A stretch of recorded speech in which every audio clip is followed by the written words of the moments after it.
Koreen murteessitoota taphoota Pirimeer Liigii biyya Ingiliz tapha arraan tana Tottenhamii fi Liverpool waliin taphatan irratti goolii Luis Diaz galchee tureef dhiifama gaafatanii jiran.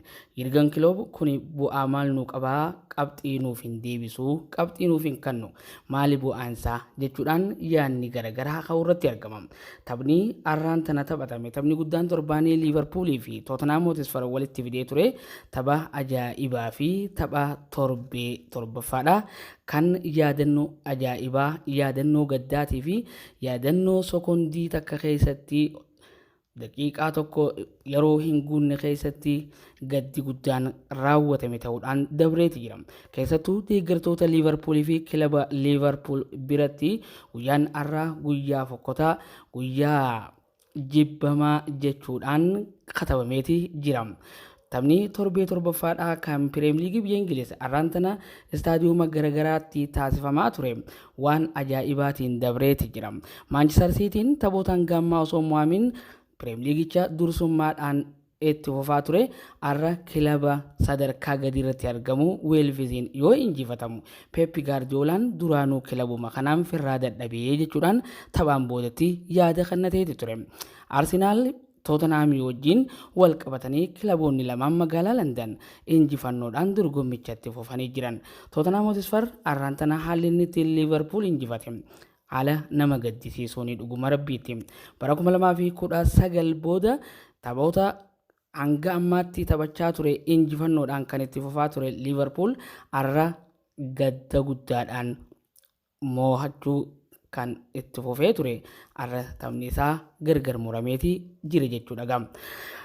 Abbaan seeraa taphicharraan tana taphachiise Simoon Hopper bara 2016 irraa eegaluudhaan gara Pirimeer Liigii Ingilizitti ol guddachuudhaan Championship irraa Pirimeer Liigii keessatti taphachiisaa kan jiru jechuudha. Namni kun nama kaardiilee garaagaraa kennuudhaan beekamudha. Fakkeenyaaf bara 2023tti taphoota 25 taphachiisee kaardii keelloo 87 nama kennuudhaan riikardii ajaa'ibaa qabudha. Namni kun dhiibbaa inni arraan tana Liverpool irra gaggeesseen kilabni Liverpool xiinsammuu fi humnaanillee mo'amee kaardii diimtuu lamaan taphattoonni ciccimoon kilabichaa yeroo irraa bahanitti dhiibbaa hedduu jala tureeti kan mo'amuu danda'e. Sanuu goolii ofirratti sa'aa xumuraa irratti ofirratti galchaniin jechuudha. Kun Yurgen Klopp fi kilaba Liverpool akkasumatti Pirimeer Liigii Ingiliz keessatti illee dorgommii murteessaa taphichaa VAR jedhamuudhaan kan beekamu irratti illee shakkii guddaan akka ka'u tapha taasiseedha jechuudha. Taphni Liverpoolii fi arraan tana Tottenham Hotspur waliin gaggeessanii injifannoo yookiin olaantummaa kilaba Tottenham Hotspuriin xumurame kun jechuudha. Koreen Pirimeer Liigichaa maali bu'aan isaa? Dhiifama Liverpool gaafachuun yoo taate qabxii 3 deebisanii Liverpooliif kennu. San ta'uu baatti taphni 2-2tti xumurame Tottenhamii fi Liverpoolis qabxii walqixaa addaan qooddatanii nagayaan gargal akka galan murtii kennuudha malee dhiifama Liverpool gaafachuun bu'aa maalii qaba dhugaa? Akkuma Yurgen Klopp jedhanii dhiifama nu gaafachuun bu'aa maalii nu qabaa jedhaniiti jiran. Gadda arraan tana gadde takka addunyaa irratti gaddeen beeku je Yurgen Klopp. Kun kubbaa miilaatiif waa takka bu'aan qabu. Kubbaa miilaatiif kun hin barbaachisu. Guddina kubbaa miilaatiif kun farra guddina kubbaa miilaati. Murtiin irraa Liverpool irratti kenname kun jechuudhaan ajaa'iba yaada ajaa'ibaa kannaati jira jechuudha. Yurgen Klopp kaardii keelloo lama akkasumatti kaardii diimtuu lama argachuudhaan taphaan ala kan ta'an taphattoonni Liverpool kana caalaa goolii galchan duraa ammaasis abbootii murtiitiin haqamuun har'a guyyaan kan Liverpoolii miti dhugumaanuu nama jechisiisa. Waan nama gaddisiisuudha dhugumatti har'a deeggartoonni Liverpool Rabbii isin haa jajjabeessuu isiniin jenna waan biraa waan jennu hin qabnu. Kubbaan miilaa kana kubbaan miilaa hurfoodha. Kubbaan miilaa kanaaf jechuudha kan jaalatamtu. Wanni kubbaa miilaa jaalannuuf kanaaf jechuudha. Boru maaltu akka uumamu hin beektu. Maaltu akkasi mudatu hin beektu. Kubbaan miilaa hurfoodha. Dogoggora guddaatu isii keessatti hojjetama.